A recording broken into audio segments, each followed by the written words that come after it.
আরে আজকে তো বিটিএস এর বার্থডে আছে, আমাকে তো কেক আনতে হবে আর পুরো ঘর সাজাতে হবে, পার্টি করব। আরে বাপরে, পরের বছরে তো বিটিএস এর বার্থডে মানাইলি, নিজের বার্থডে ভুলে যাবে কিন্তু বিটিএস এর বার্থডে কোনো মতেই ভুলবে না। কি আমি ঠিক বললাম তো? হ্যাঁ হ্যাঁ, তুমি একদম ঠিক কথা বলেছো। আরে আজকে আবার কিসের জন্য কেক নিয়ে এসেছিস, কার birthday?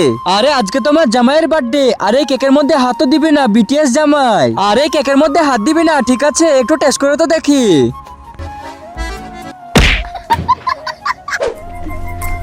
Happy birthday, happy birthday. আরে ঠিক আছে, এখন তো কেক কাট করে নিয়েছিস, এক কাজ করে এটাকে কুরিয়াতে পাঠিয়ে দেওয়ার জন্য।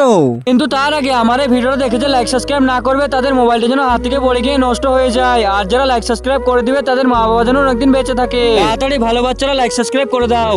এটা করতে পারলে তো ভালোই হতো, আমি তো ইনস্টাগ্রামে স্টোরি মেরে দিব আর ট্যাগ করে দিব, লাইক করে দিলে তো ভালোই হবে। আরে স্বপ্নের মধ্যেই।